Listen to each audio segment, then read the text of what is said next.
राधा बस रोए चली जा रही थी। उसके आंसू रुकने का नाम नहीं ले रहे थे। वो अपनी माँ से बार बार एक ही बात कह रही थी, मुझे बदनाम कर उसे क्या मिला। सिर्फ उसे डाइवोर्स तलाक आसानी से मिल जाए। उसने मेरा नाम गैर मर्दों के साथ जोड़ दिया, मेरी जिंदगी नरक बना दी।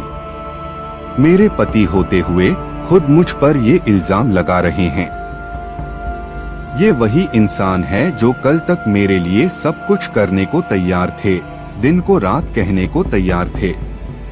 आज अपने अहंकार में मुझे नीचा दिखाने के लिए मुझे तलाक दे रहे हैं। मेरी गलती क्या, अपने और अपनी बेटी के लिए आवाज उठाना।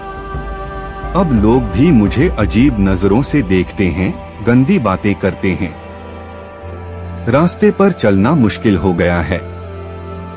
सहेलियों ने भी मुंह फेर लिया, बस कुछ ही मुझे समझती हैं और मेरे साथ है।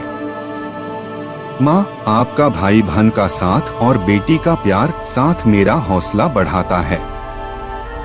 मैंने भी फैसला कर लिया है, मैं लोगों के तानों से, बदनामी से डरूंगी ना ही झुकूंगी ना रुकूंगी। अपने आत्मसम्मान और हक के लिए बिना थके लड़ूंगी लोगों से, उस इंसान से जिसमें इंसानियत ही नहीं रही। और फिर शुरू हुए कोर्ट कचहरी के धक्के। पैसों की और समय दोनों की बर्बादी पर कोई दूसरा रास्ता नहीं दिख रहा था। सबसे बड़ा दुख झटका उस वक्त लगता था राधा को, जब उसका पति कोर्ट में सामने खड़े होकर गलत गंदी बात बोलता था। वो बहुत मायूस हो जाती थी, कभी कभी सब कुछ छोड़कर कहीं दूर भाग जाना चाहती थी। पर उसका अंतर्मन उसे झकझोर देता, तुम ऐसे पीछे नहीं हट सकती, तुम चुप नहीं रह सकती। और राधा फिर हिम्मत कर खड़ी हो जाती अपनी बेटी के हक के लिए। सोचती मैं मजबूत बनूंगी तभी बेटी को मजबूत बना पाऊंगी। जैसे जैसे कोर्ट में केस आगे बढ़ रहा था, राधा का आत्मविश्वास भी बढ़ता जा रहा था। राधा बेझिझक अपना काम करने लगी थी। उसे महसूस होने लगा था लोगों के सामने एक अच्छी शादीशुदा जिंदगी का दिखावा करना बहुत गलत था। अगर उसने कुछ लोगों को भी सही बात बताई होती, अपनी परेशानियां बताई होती, तो आज ये दिन ना देखना पड़ता। लोग उसकी मुश्किलों को समझते। खैर, जो होना था हो गया सोचकर राधा ने ठंडी सांस ली।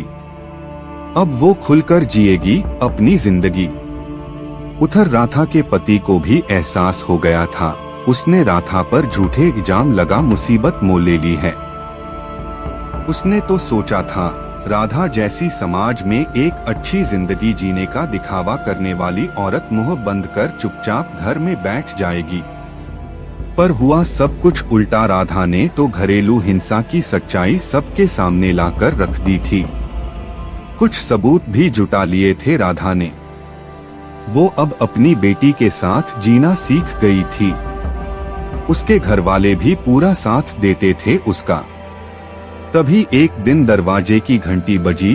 राधा ने भी सोचा कौन हो सकता है इस वक्त। जब देखा तो वो अचंभित रह गई, दरवाजे पर उसका पति खड़ा था। उसने राधा से पूछा, अंदर आ जाऊं? राधा ने कुछ सोच हाँ बोल उसे अंदर आने दिया और पूछा, अब क्यों आए हो? वो बोला, मुझे माफ कर दो, मुझसे गलती हो गई और घर वापस चलो। मैं तुम्हारे और अपनी बेटी के बिना नहीं रह सकता। अचानक आए इस बदलाव से राधा सोच में पड़ गई थी।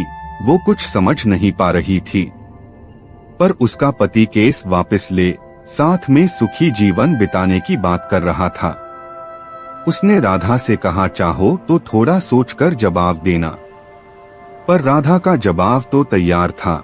उसने साथ जाने से मना कर दिया और बेटी ने भी बोल दिया, मैं मम्मी के साथ ही रहूंगी। राधा का पति ये बोलकर तुम ठीक नहीं कर रही वहां से चला गया। पूरी रात वो सोचती रही, उसने गलत निर्णय तो नहीं लिया? क्या मुझे अपनी बेटी के अच्छे भविष्य के लिए साथ चले जाना था? बेटी को माँ पापा दोनों मिल जाते। शायद सच में उनकी सोच बदल गई हो। सोचते सोचते सुबह हो गई। सब घरवाले भी सोच में थे क्या किया जाए। इंसान बदल भी तो सकता है। पर सबने समझदारी दिखा, कुछ दिन इंतजार करने का सोचा, तभी केस की तारीख भी आ गई। राधा ने सोचा था आज के पति के व्यवहार से पक्का निर्णय ले लेगी, और जो हुआ सोच से बाहर था। पति का वही रूप पाया। राधा आज भी अपनी बेटी के लिए लड़ रही है।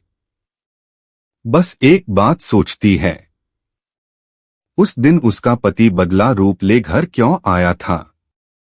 क्या साथ जाना सही था, या अपने हक, अपने आत्मसम्मान के लिए लड़ना?